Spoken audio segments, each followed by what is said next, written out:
The room was cold and white. Bright lights hung from the ceiling. Cameras floated in the air, pointing at the single chair in the middle. Kethvaran walked slowly to that chair. His forelegs made soft clicking sounds on the metal floor.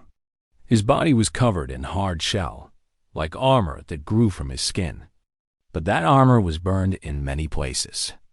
Dark marks covered his chest and arms. These were wounds that would never heal. He sat down. His large black eyes looked at the beings around him. There were reporters from 100 different worlds. They had come to the Sara Prime, a neutral planet, to hear him speak. The Galactic News Network was broadcasting this to every corner of known space. Billions of beings were watching. Kethvaran had been a tactical officer in the Dominion fleet. The Dominion was the greatest power in the galaxy. They had conquered 400 worlds. They had never lost a war. And then they met the humans. A reporter spoke first. She was a tall creature with silver skin and no mouth. Her words came from a device on her neck. "You asked to speak today. The galaxy is listening. What do you want to tell us?"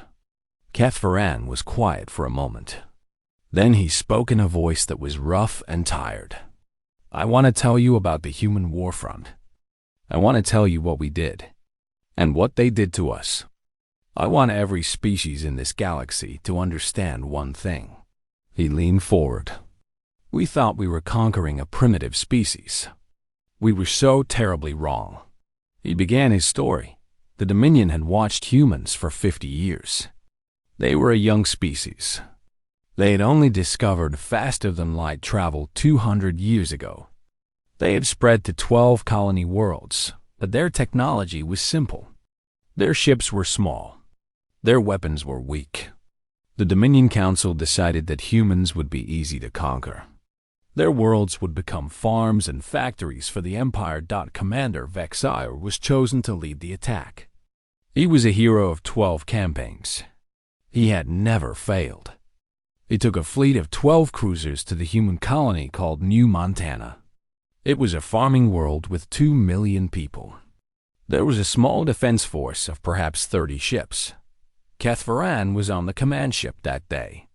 He remembered watching the human planet grow larger on the screens. It was a green and blue world, very beautiful. He felt nothing for the beings who lived there. They were just another species to be conquered. The human ships came to meet them. They were so small. The largest was perhaps 1/10 the size of a Dominion cruiser. Vexillor laughed when he saw them. He ordered his fleet to destroy them quickly so they could begin landing troops. The battle should have lasted minutes. It lasted 6 hours. The human ships would not retreat. Even when they were damaged, even when they were burning, they kept fighting. They flew in ways that should have been impossible. They took risks that no sane pilot would take. And they died. One by one, they died. But each one took Dominion fighters with them. Kethvaran remembered one pilot in particular. His name, they learned later, was Danny Ortiz. He was 23 years old. He had been flying cargo ships before the war. His fighter was hit early in the battle. Half his ship was gone. He was leaking air and fuel. Any normal pilot would have tried to escape or surrender. Danny Ortiz flew his broken ship directly at the Dominion flagship. The shield stopped him, but only barely. The explosion damaged the shield generator. It took precious minutes to repair. In those minutes, human bombers got through. They destroyed 2 Dominion cruisers before the shields came back up. Kethvaran watched Danny Ortiz die on his screen. The human's face was visible for just a moment through the cockpit glass. He was smiling. "Why?" Kethvaran asked out loud. No one answered him. The Dominion won the battle. They killed every human ship.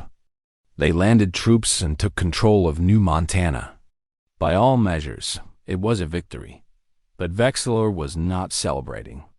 He had lost 2 cruisers and 40 fighters to a force that should have been destroyed in minutes. He had watched humans fly into certain death rather than surrender. He had seen something in their eyes that he did not understand. Kepharan went to the planet's surface after the battle. He walked through a small town that had been bombed. Buildings were broken. Fires burned everywhere. Human bodies lay in the streets. He found a human female sitting next to a destroyed house. She was holding a small child who was not moving. The female looked up at Kepharan. There was blood on her face. Her eyes were red from crying, but she was not afraid. She looked at him with something he had never seen from a conquered species. It was not fear. It was not despair. It was hate. Pure, burning hate. And something else. A promise thought she spoke in her language. Kepharan's translator turned her words into something he could understand. "You will pay for this," she said. "Every single one of you. I don't care how long it takes. I don't care if I die. You will pay." Kepharan should have killed her. She was threatening an officer of the Dominion. But something stopped him. Something in her eyes made him turn away and walk back to his ship. He reported to Vexillor what he had seen. The human female. Her words. The look in her eyes. Vexillor dismissed it. "They are primitives," the commander said. "They will learn to accept Dominion rule. They all do, in the end." Kepharan was not so sure. He had seen many conquered species. He had seen them cry and beg and surrender. He had never seen one look at him the way that human female did. Years later, he would learn her name. Maria Delgado. She would become one of the most feared resistance leaders in the war. She would kill more Dominion soldiers than any human army. And she would survive to see the Dominion fall. But that was the future. On that day, Kepharan simply returned to his ship. The fleet prepared to move to the next target. There were 11 more human worlds to conquer. The Dominion High Council sent messages of congratulation. The war was going exactly as planned. Humans would be fully conquered within 1 year. They were wrong. The war would last 8 years. It would cost the Dominion everything. And it would begin with a simple truth that Kepharan understood before anyone else. Humans did not know how to surrender. They did not know how to give up.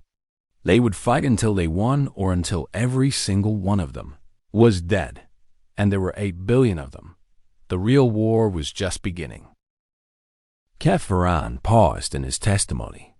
The reporters waited in silence. Some of them had never heard a Dominion officer speak so openly about defeat. He took a breath and continued. After the first battles in space, Kepharan was transferred to ground forces. The Dominion needed soldiers to hold the human worlds they had captured. He was sent to a planet called Kepler's Hope. It was a mining colony with 500,000 humans. The Dominion had taken it easily. Most of the population had surrendered. The war there was supposed to be over. It was not over. It was just changing into something worse. The Dominion built a large base outside the main city. 3,000 soldiers were stationed there. They had tanks and aircraft and weapons that could destroy buildings with a single shot. The humans had nothing. Their military had been destroyed. Their weapons had been taken. They were farmers and miners and factory workers.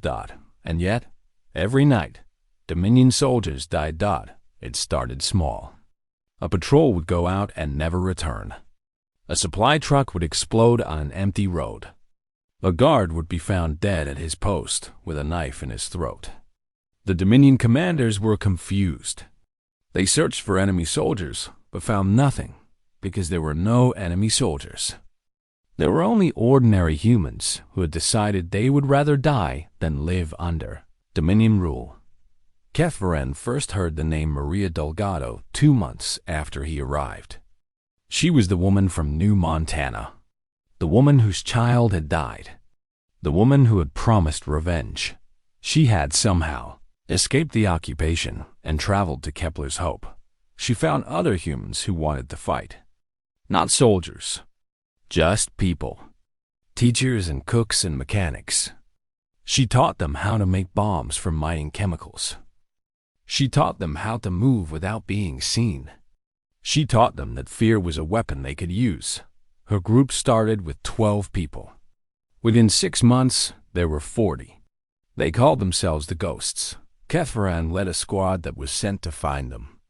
They had information that the Ghosts were hiding in an old mine outside the city. 50 Dominion soldiers went into that mine. They had armor and night vision and heavy weapons. 12 soldiers came out. The humans had filled the tunnels with traps. Holes covered with cloth that dropped soldiers into pits filled with metal spikes. Wires that triggered explosions. Dead ends where humans waited in the darkness with knives made from broken tools. The Dominion soldiers could not use their heavy weapons without bringing the whole mine down on themselves. Kethvaran survived because he was near the back of the group. He heard the screams of his soldiers echoing through the dark tunnels. He heard humans laughing. Actually laughing. They were enjoying this dot after that night. He began to understand something about humans. They were not fighting to win. They knew they could not beat the Dominion with 40 people and homemade weapons. They were fighting because fighting was all they had left. They were fighting because surrender was worse than death. They were fighting because every Dominion soldier they killed was payment for their dead families. This was not war. This was something else. Something the Dominion had never faced before. The Dominion commanders responded with cruelty. They took human prisoners and killed them publicly. They burned villages that they suspected of helping the resistance. They thought fear would make the humans stop fighting. Instead, more humans joined the resistance. Every village the Dominion burned created 100 new enemies. Every prisoner they killed had family who swore revenge. Kethvaran remembered a human mechanic named Eddie Tran. He was a quiet man who fixed vehicles at the Dominion base. He had been doing this job for a year. He smiled at the Dominion soldiers. He followed every order. Everyone thought he had accepted the occupation. Then one day, Eddie Tran walked into the command center. The building was full of officers planning the next operation against the resistance. Eddie was carrying his tool bag. No one stopped him. No one searched him. The tool bag was full of explosives. Kethvaran was outside the building when it exploded. The blast threw him 20 meters. When he woke up, the command center was gone. 47 Dominion officers were dead. The entire leadership of the occupation was destroyed in one moment. Eddie Tran's body was found near the center of the explosion. He had been standing right next to the commanding general. There was enough left of his face to see that he had been smiling. The reporters in the interview room were silent. One of them, a creature with many small eyes, spoke carefully. Why did he do this? He knew he would die. Kethvaran looked at the reporter. That is the question we could never answer. Why would any being choose death so easily? We asked human prisoners this question many times. The answer was always the same. He paused, remembering. They said their lives were not more important than their freedom. They said dying for something was better than living for nothing. They said their children would remember them as heroes, not as slaves. Kethvaran shook his head slowly. We did not understand. The Dominion had conquered hundreds of species. All of them chose to live as servants rather than die as fighters. We thought this was normal. We thought all beings wanted to survive above everything else. He touched the burn marks on his shell. Humans taught us we were wrong. They taught us that some beings would rather burn than bend. And once we understood this, we knew we could not win. The occupation of Kepler's Hope lasted 3 years. By the end, the Dominion had lost 8,000 soldiers. The resistance had grown from 40 people to 5,000. Maria Delgado was still alive, still fighting, still killing. The Dominion eventually decided the planet was not worth the cost. They withdrew their forces. It was the first time in Dominion history that they abandoned a conquered world, but it would not be the last. The same story repeated on every human planet. No matter how many troops the Dominion sent, no matter how much destruction they caused, humans kept fighting. Old women picked up guns when their sons died. Children carried messages through enemy lines. Wounded soldiers refused to leave the battlefield. Kethvaran had a word for what he witnessed on those worlds. He used it now, speaking to the reporters and the billions watching across the galaxy. Hell, he said. The human warfront was hell. Not for them. For us. Every day was a new nightmare. Every night brought new attacks. We were the conquerors, but we lived in fear. And they, the conquered, they were not afraid of anything. Not even death. He leaned back in his chair, exhausted by his memories. We thought we were making them suffer. We did not realize they were making us suffer more. And unlike us, they did not want to stop. They wanted to hurt us forever. That was the moment I knew the Dominion would lose this war. Kethvaran asked for water. His throat was dry from speaking. A small robot brought him a glass. He drank slowly, his clawed hands shaking slightly. The memories he was sharing were not easy to carry. The reporters waited patiently. They knew the story was not finished. The ground war had been terrible, but it was not what destroyed the Dominion. Something else happened. Something that changed everything. Kethvaran set down his glass and continued. For 3 years, the Dominion controlled the space around human worlds. Their fleets were too powerful. Human ships were too few and too small. Humans could fight on the ground, but they could not break the blockade that surrounded their planets. Food and supplies were running low. Some in the Dominion High Council believed humans would eventually starve and surrender. They did not know about the defiant hope dug deep in the asteroid belt of the human home system. Hidden among millions of rocks and debris, humans have been building something in secret. While their colonies fought and died, while the Dominion celebrated victory after victory, human engineers worked day and night on the largest ship ever constructed by their species. The Defiant. Hope was a dreadnought. It was not as big as a Dominion flagship, but it was something new, something dangerous. The humans had spent every resource they had on this single ship. They had invented new weapons, new shields, new engines. They had created something that should not have been possible for such a young species. The ship's commander was Admiral Patricia Vance. Kethvaran spoke her name with something that sounded almost like respect. She was 60 years old when the war began. Her son had been a pilot at New Montana. He died in the first battle, flying his damaged ship into a Dominion cruiser. Just like Danny Ortiz, just like so many others, Patricia Vance did not cry when she heard the news. She did not scream or break down.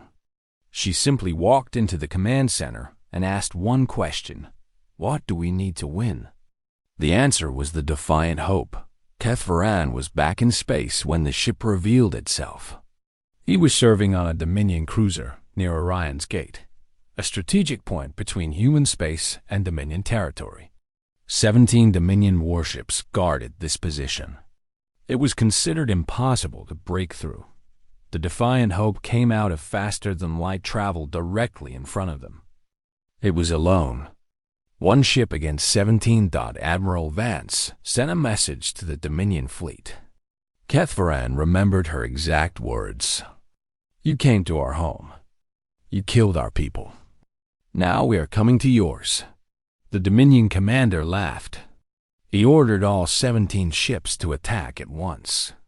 It should have been over in seconds, but humans had done something impossible. The Defiant Hope's jump drive was different. Normal ships needed several minutes to calculate a faster-than-light jump. The Defiant Hope could do it in seconds. And the humans had turned this into a weapon. The ship jumped. It disappeared. Then it reappeared inside the Dominion formation, behind the defensive lines, directly next to a cruiser. The Defiant Hope fired everything at point-blank range. The cruiser exploded before its shields could activate Dot.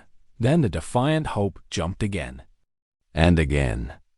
And again, Dot. It was like fighting a ghost. The ship would appear, destroy something, and vanish before anyone could react. The Dominion ships started firing at empty space where the Defiant Hope had been a second before. Some ships accidentally hit each other in the confusion.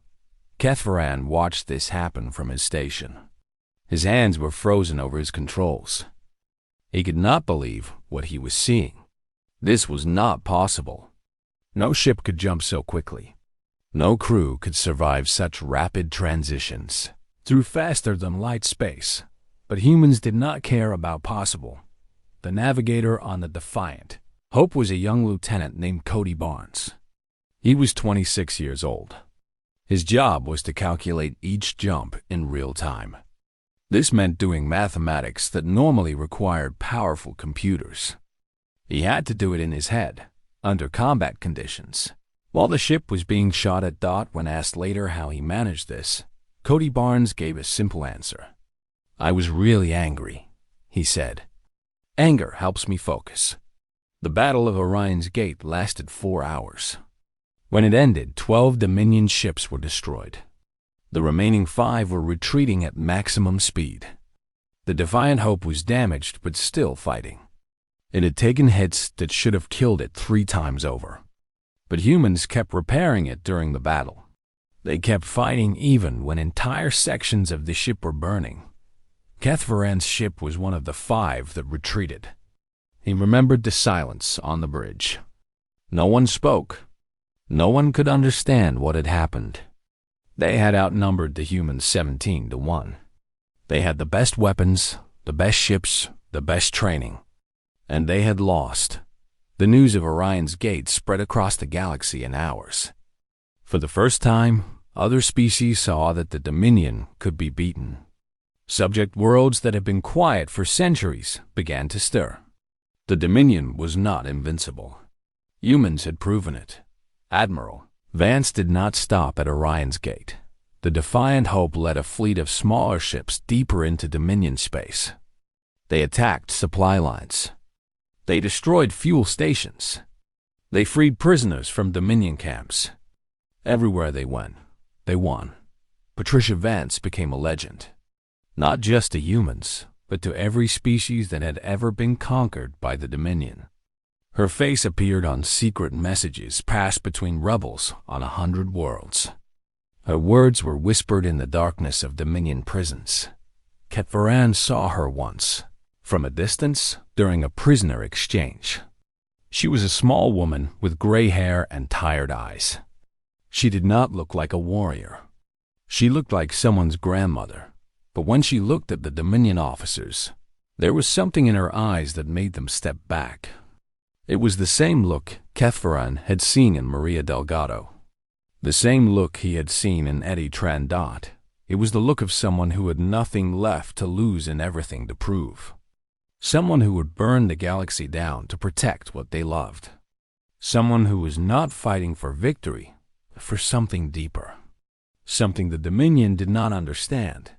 The High Council ordered 20 more ships to stop the Defiant Hope. Then 50. Then 100. It did not matter. Humans had learned how to win, and they were not going to stop. The interview room had grown darker. The lights above Kethvaran seemed dimmer than before. Or perhaps it was just the weight of what he was about to say. The reporters leaned forward. They knew the worst part of the story was coming. Kethvaran spoke slowly, choosing each word with care. After the Battle of Orion's Gate, the Dominion High Council made a decision that would destroy everything. They were afraid. For the first time in their long history, they were truly afraid. Humans were winning battles. Subject species were getting restless. The great Dominion Empire was shaking Dot, so they decided to send a message. A message that would remind the galaxy why the Chilish Dominion was feared. They chose a human colony called Eden's Rest. It was a peaceful world. 4 million people lived there.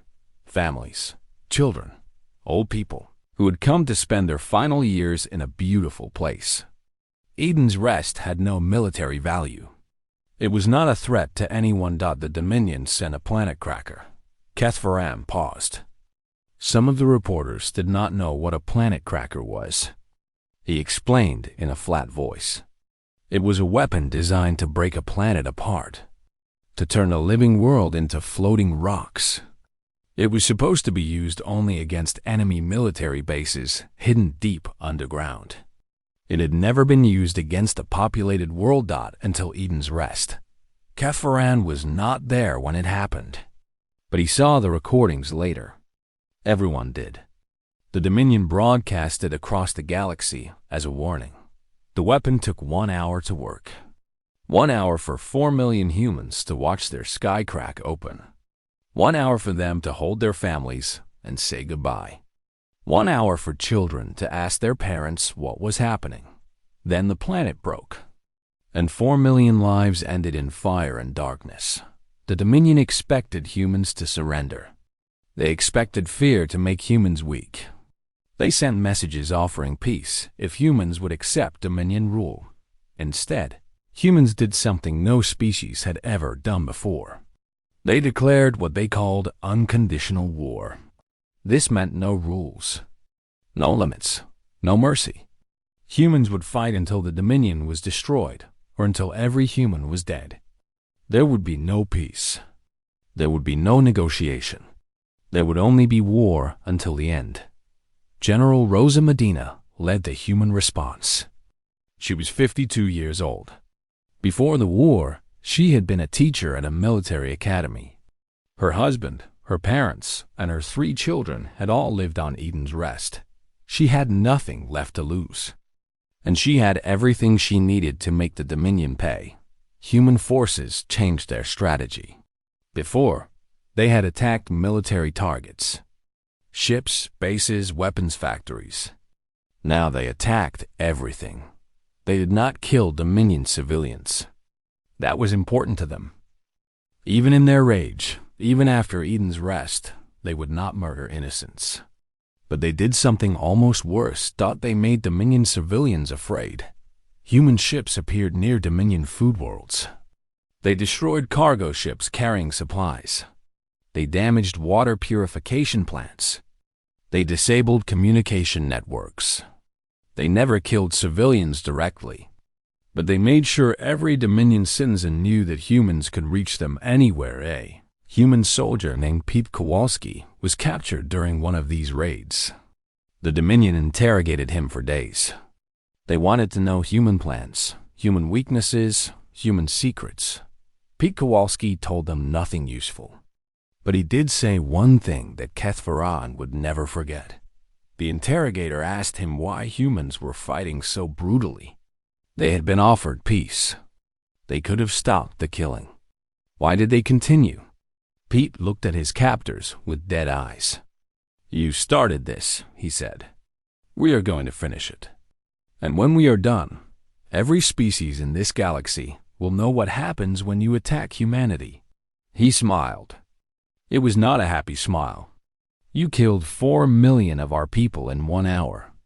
Do you know how many Dominion planets there are? Hundreds, thousands. We have a lot of work to do."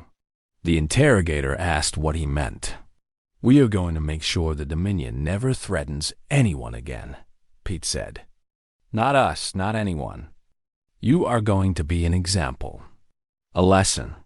The galaxy will tell stories about what happened to the Dominion for 1 million years.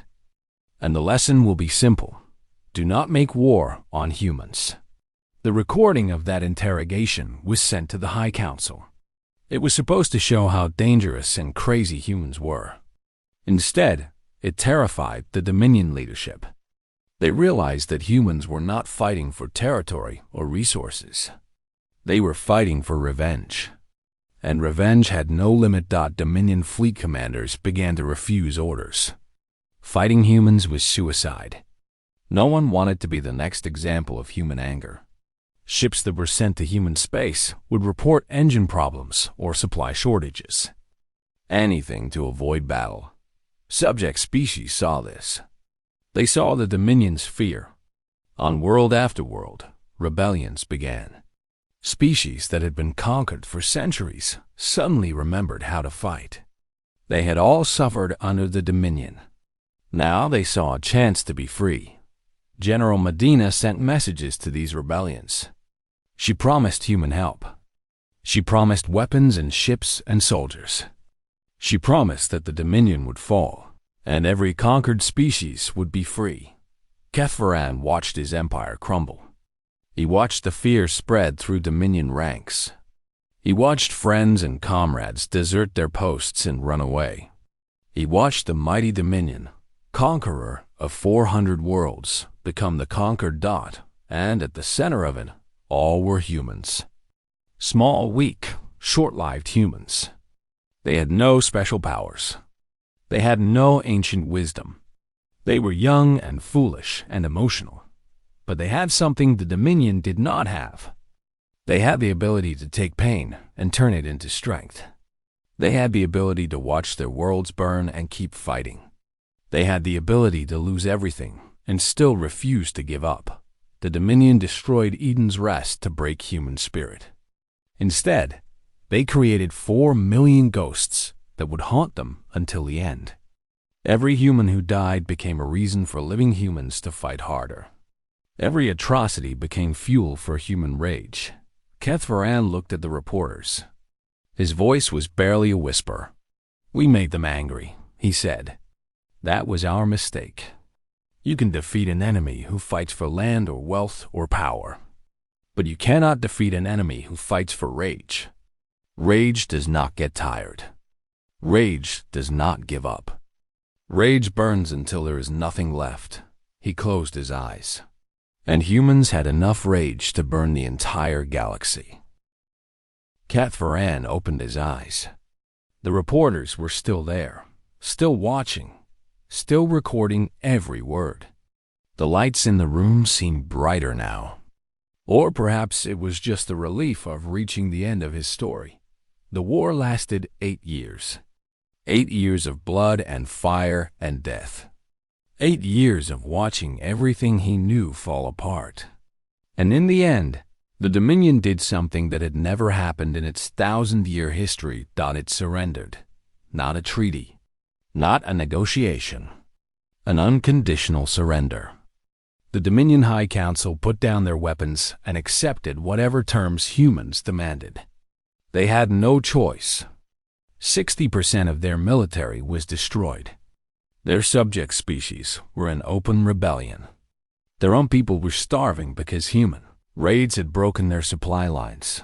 The mighty Dominion was broken. Kethvaran was present at the surrender ceremony. He was one of the few senior officers still alive. Most had died in battle or taken their own lives rather than face defeat. But Kethvaran wanted to see it. He needed to see it.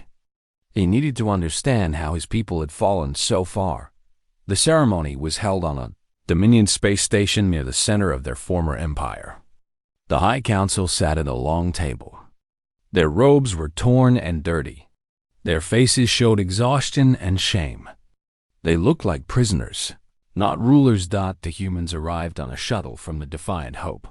The ship was still flying, though it was covered in scars from 100 battles. It had become a symbol. Every species in the galaxy knew what that ship meant. Admiral Patricia Vance walked into the room first. She was 68 now. Her hair was completely white. Her face was lined with years of war. She moved slowly, like someone whose body was tired but whose spirit refused to stop. Behind her came the others. Kethvaran recognized some of them from intelligence reports. Maria Delgado, the resistance leader from Kepler's Hope. Her hair was gray now, but her eyes still burned with the fire he remembered from their first meeting. Lieutenant Cody Barnes, the navigator who had made the Defiant Hope's impossible jumps possible. General Rosa Medina, who had led the campaign that brought the Dominion to its knees. And behind them, in rows that stretched back to the shuttle and beyond, were soldiers. Human soldiers. Men and women of every age. Some were young, barely old enough to fight. Some were old, with white hair and wrinkled faces. Some were missing arms or legs or eyes. All of them had the same look in their eyes. The look of people who had survived something terrible and come out stronger. 1,000 humans filled that station. Each one represented millions who had died. Each one carried the weight of a species that had refused to be conquered. The High Council leader stood. His voice trembled as he spoke. "We accept your terms." The Dominion surrenders. "What do you demand of us?" Admiral Vance did not answer immediately. She looked around the room. She looked at the broken council members. She looked at the Dominion guards who stood with their weapons lowered, afraid to meet human eyes. Then she spoke. Her voice was quiet, but it filled the entire room. "We did not ask for this war," she said. "Your people came to our homes. Your soldiers killed our families. Your weapons destroyed our worlds." She paused. 4 million people died on Eden's Rest. They had done nothing to you. They were just living their lives. And you erased them in 1 hour. She stepped forward. The council members flinched. "We will not forget what you did. The humans who died in this war will not be forgotten. Their names will be remembered forever.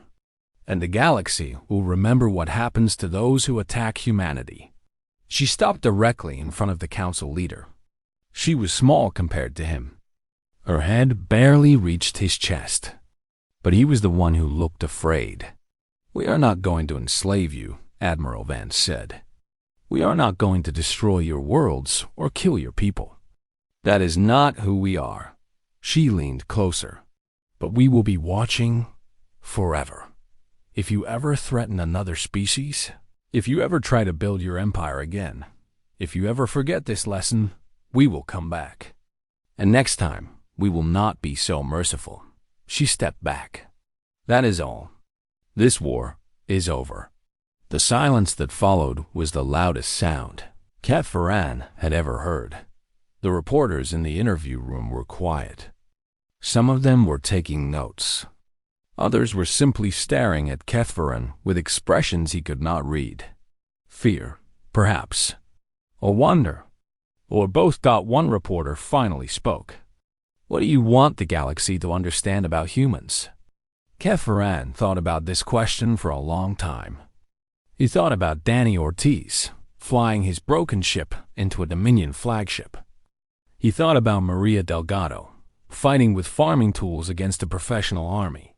He thought about Eddie Tran's smile as he walked into the command center. He thought about Pete Kowalski promising revenge with dead eyes. He thought about Admiral Vance standing small but unbreakable before the conquered Dominion. "Humans are not the strongest species," he said finally. "They are not the most advanced. They do not live the longest, or think the fastest, or breathe the quickest." He leaned forward. "But they do not break. They do not surrender. And they do not forgive." He touched the burn marks on his shell. The marks that would never heal. The marks that reminded him every day of what he had survived. When you fight a human, you are not fighting one soldier. You are fighting every human who has ever lived and every human who will ever be born. Their dead do not leave them. Their fallen become fuel for the living. They carry their ghost-like weapons. He looked directly at the cameras. He knew billions of beings were watching. Species who had never met humans.